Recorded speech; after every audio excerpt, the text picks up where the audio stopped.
Howdy, and welcome back to Celebrating Vintage Model Kits. Viewer by name David sent this in to me. This is an Aurora book on complete book of plastic model kits. So it's a kind of a little history, a little bit of how-to, and kind of a big fat advertisement for Aurora models, to be honest.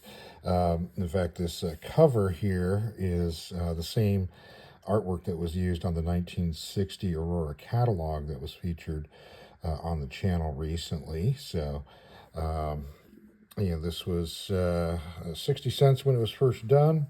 And it's got Aurora down on the side here and printed in the U.S. They got research and development, tools, decorating, sailing ship rigging, model motoring and HO scale, all kinds of stuff, all in one little paperback book. So let's take a look at it here.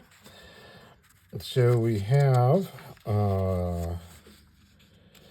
prepared by the advisory board of the Aurora Plastic Corporation, and got a 1961 copyright date, and it's possible this is the first real book on plastic modeling. I remember as a kid seeing stuff that had come out in the 70s, but haven't come across anything earlier than this. So this may very well be the first dedicated book to plastic modeling. So if you are familiar with something else, let us know in the comments for sure. So here's a little bit of information about plastic modeling, and I marked this page. I thought this was interesting. So this was a family opinion poll done by Monsanto Chemical Company that 90% of boys between the ages of 8 and 15 build plastic models, as do 26% of the males of 21 and over. And they had a breakdown of the interest in it as well. So the model interests aircraft and jets are 27% of the kits purchased, automobiles, including racers, 29%, ships and boats, 20%, and missiles, rockets, space vehicles, 9%. Military ground force equipment, 6%. Now, granted, I think that may have been influenced by the fact that there really wasn't many kits at that time of tanks and ground force vehicles. And then miscellaneous kits, 9%. So, kind of gives you a snapshot of where things were at in 1960. And so then there's this next part here is talking about how a kit was made. So they give you this little drawing here of where plastic's coming from, how they make plastic, and then turning it into little chips, melting it down into polystyrene resin, and then injection molding it, and then you get yourself an F-107. So dinosaurs made F-107s. That's your takeaway from that. And then it talks about how to get your kit ready, stuff to have, pre-painting.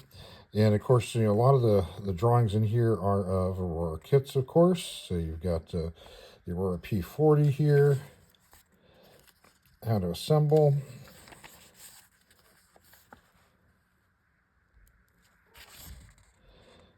movable parts, how to keep them going.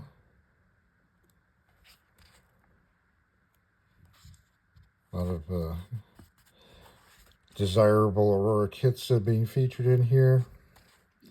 And here's some photographs. Of course, all Aurora.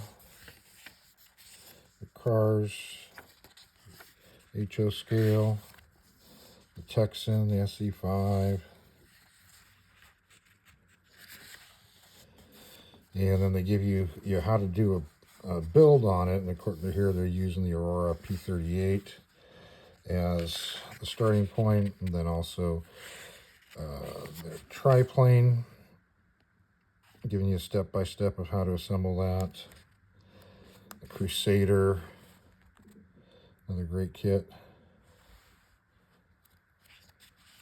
And what was this? The helicopter, HOK. General Patton tank, which we featured in the channel recently.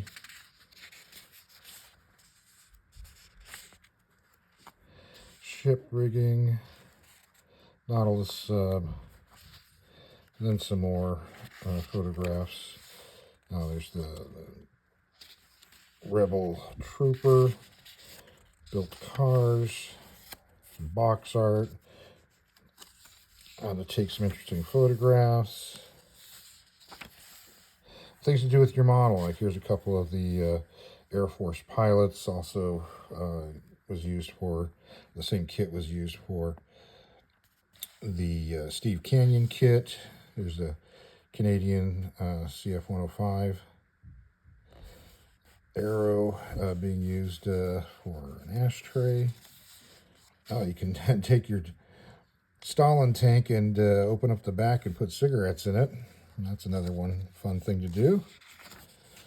What else can you do with your model? Yeah, here's the control line models that they made for a while. This is the one with the B-25. How to mix paint. More assembly on cars. Monroe Special. Techniques for decoration. How to paint camouflage. Airbrush. So they're actually showing kids using, or people using airbrush in the 60s. How to put decals, rigging, and colors to use. Making your finished models, making use of them, how to display them, for hanging them, cut out little clouds and hang it from the ceiling. Use it as a lamp, a bookend, tie rack, regular display, and then a section about collecting, photographing, assembling buildings, motorizing. What else we got in here? Oh, this is an interesting one I saw. Making a totem pole of aircraft. So it looks like we got the P-38, Super Sabre, infamous Yak-25, MiG-19, Spitfire, Panther 109, P-40, 190, Zero, Dog Sabre, Hellcat, and XF-90. How to do some photographs again. Creating protected display cases. Now you can make a battle scene with cotton. Photograph a dogfight. Again, showing you how to do some photography. And then the final part is roadway stuff. So the slot cars that were starting to become popular at the time, and Aurora definitely got heavy into that. And here's the control line stuff. So kind of an interesting little book. Kind of gives you an idea of what the hobby was like in 1961. So if you have, again, any information on previous publications about model building prior to this book, definitely let us know in the comment section. I thought you guys might enjoy this little snapshot. And again, thanks to viewer David for sending this in to me. Greatly appreciated. I'm going to do more deep diving into it and see if I can learn anything from this. Well, thanks very much for watching, and have yourself a great rest of your day.